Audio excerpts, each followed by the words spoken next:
what was the motivation for this seller? Do you remember? This was his second house. So this was his first house. He had another house, and I think it was his wife or something. I think his wife was in the hospital, so he just really needed to. He just didn't want to have to worry about this house anymore, really, technically, because he has more important things to worry about. So that's pretty much like the gist of it. He wanted to sell it. His wife was in the hospital. I don't want to say what, but she was in the hospital, so he just wanted to take more care of her and not have to worry about this house. So we offered him a creative finance option as well, but he said he just didn't want anything to do with the house, so it was a cash offer. Yep. So luckily we built that relationship with him through that time, and then we got him to a reasonable number. So, but luckily, because I tried to do a sub-2 deal. Yeah. I tried. Yeah. Or more of a hybrid. You know? It's always good, but it's always good. You never know until you ask it. That's the thing about it. So I ask it. So when I ask it now, I don't really understand how to do it yet, but I just give them the option. Yeah, this is so depends if they have a mortgage or not or whatever. But when it comes to that time when I do get that person want to do it, that's when I'm gonna call him, ask Randy or somebody, and hey, how do you do it? And then when I know how to do it, then that's when I can just add that on to my belt and be like, hey, that's another skill I know. But luckily, this one was a cash offer, so it worked with the number that me and Randy wanted to get it for. I mean, for a JV deal, it was a pretty good JV deal for a 50-50 split.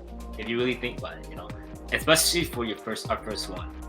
This was your first deal. You made more on this deal than I made on my first 3 deals combined. Okay. Yeah. So this is one of the reasons why I don't know, Randy. Sometimes I don't know how you learned it. Maybe another time to talk about that. How you learn how to wholesale, how you. And so for me, I watched a lot of so there's 4 guys I watched. So there's Jerry Norton, Jerry Norton, Zach and Rick, King Kong, Pace Morby, and I know there's one more, but there's another one out there. But and if anybody knows who Brent Daniels is, he's on, Wholesale Hotline, and he's all about that. So, but I don't know Bell, so I'm sure. What I really want to, I know. So I watch a lot of Zach and Jen, so they always hype me up. But they told me, it's if you really want to do this business, wholesaling, you don't really need to spend money. 100%, you don't. Yes, it'll be easier to help, with stuff. But then if you're spending money and don't know what you're doing, you're just wasting your money. Correct. So you say, if you're buying a course for $3,000, dude, all that stuff they told you on that course, you can learn it on YouTube nowadays. Literally, you can learn anything on YouTube, and it's just the little bits of stuff that people, I haven't got my first deal yet, but then everything's there on YouTube. But it's just maybe you just have to work around it. Everything. So the thing is that you can learn anything you want on YouTube. Okay. A course just aggregates the information into a step-by-step process, because you can go down a YouTube rabbit hole and learn, and you're missing the one thing for you to get deals, and that's taking action. Yep. Okay.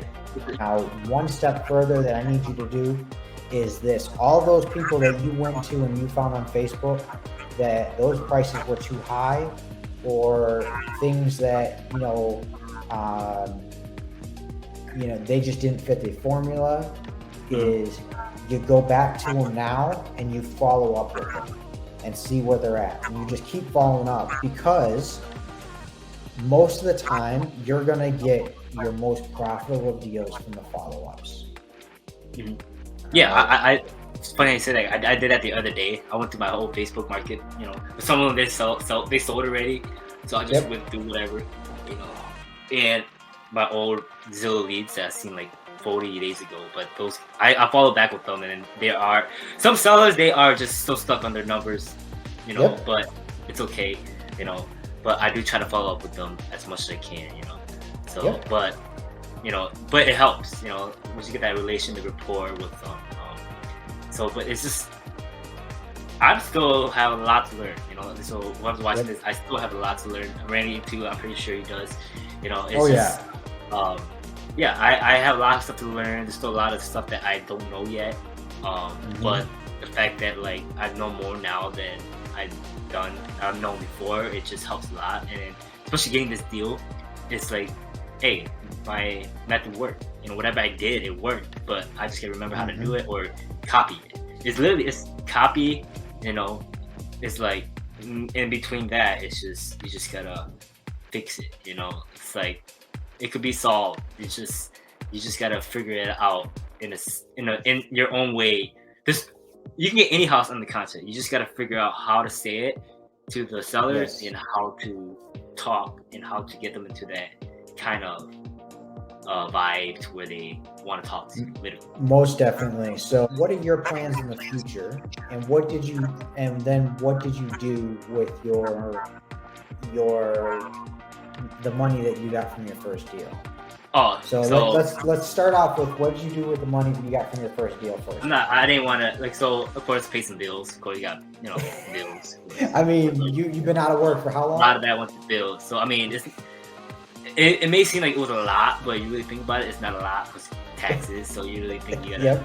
be smart about that. And then it's like, okay, I can't be too crazy. Because what if I don't get another deal? You know, you Yep. always have to have a little bit negative sometimes.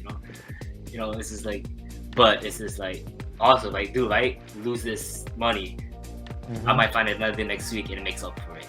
But it's just it's not too good to be true, but it can Yep. be too good to be true because, like I said, the skill of knowing wholesaling or real estate, it's Yes. just like I can just wake up tomorrow morning and just see something on Facebook, a house pop up, and I just, hey, is this available? Someone, yes, I want to buy it today. Okay, sign a purchase agreement. It could be literally that's how fast things could happen. This is the whole reason Yep. why I chose to want to learn this business full time, even if I don't ever find a job again. My mom, dad, all, of course, the discouragements. I Of had, course. you get those, everybody. But then I had to learn. I had to get that. Who cares about that negativity Yep. out of the way? Two books that I read that I think everybody should read, and especially if they want to get that entrepreneur or business Hmm. lifestyle. Especially if you do feel like you want to quit your job. You feel like your worth is there. Everybody, your time is so much. What has so much worth to it that like, Hmm. it's like if you do feel like it's okay to quit your job and then you're okay with it, it's fine. I did it. And if you feel like this business could help, it could. This thing is just like, you know, I'm over here like I could talk for days, but I'm over here like I'm proof Yep. of that happening. I quit my job. You know, we made we made a pretty good deal, JV deal. That Yep. makes up for those 2-3 months that I didn't work. You know, so and over here like I just feel like I can get another deal tomorrow. That's how much energy and motivation it gave me. Most definitely. Now, first off, tell everybody how much we made on the deal. Yeah. What was the So assignment fee? the assignment fee was 1,500. 15,000. 15,000. 15,000. We So split it 50-50, 7,500 each. Okay. And was that life-changing money for you, or was that a It, stepping stone? You yeah, I mean, know. it's ain't no other job gonna pay me $7,000, right? Yeah. Unless you're, I mean, a doctor or something like that. But especially, I'm doing all this from home. Yep. Literally. If I had to go to the property, I'd go and drive it. But literally, I do all this from home, and it's possible. It's one of those things that the things that I read in my book. So I never read books in my life. So the moment I decided, okay, I'm gonna try to read books, but I couldn't read it physically. I had an audiobook, so that helped. So while I Instacarted, I had it in my ear all day, listening, reading. So the first book I read was Rich Dad Poor Dad. Okay. That's the first book I read, and that's one of those books that it doesn't have to really necessarily do with real estate, but it has to do with the reason why I did the things I did, the reason why I quit my job, the reason why I see so much potential in this real estate lifestyle. then I do a job, it's because of that book.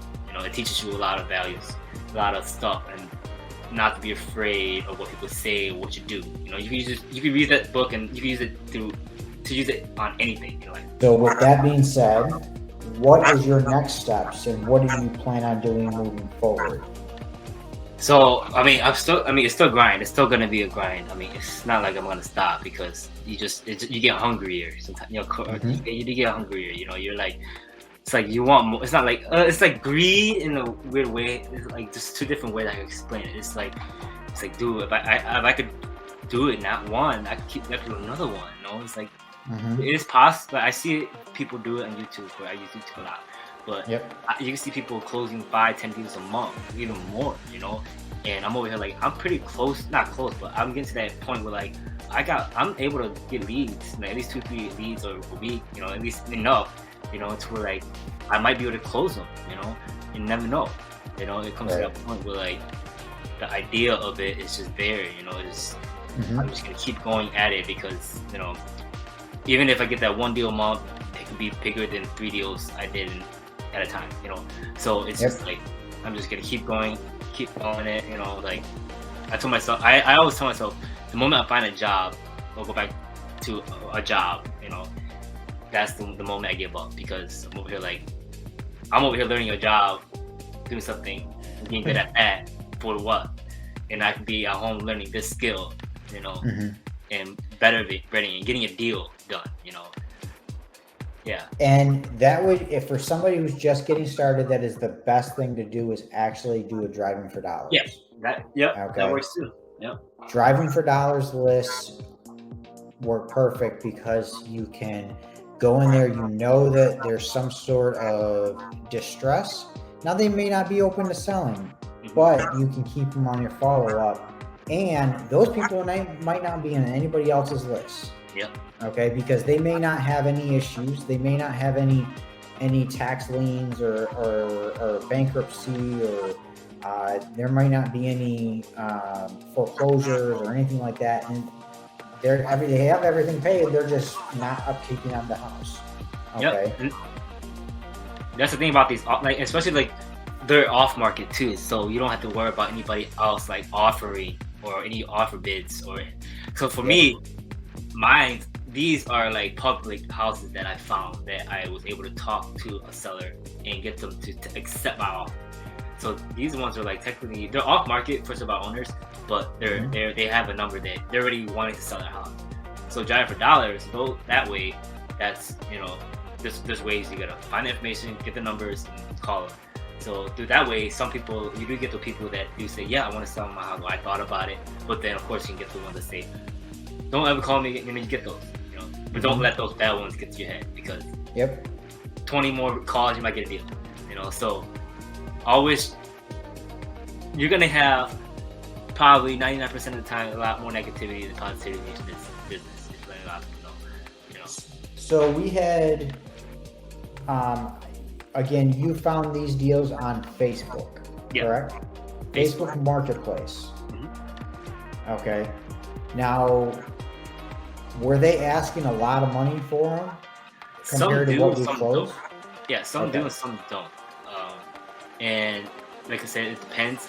Usually, when I do get the address and I look it up before I even make an offer, I learned how to do that a lot better now. But the numbers are like I said.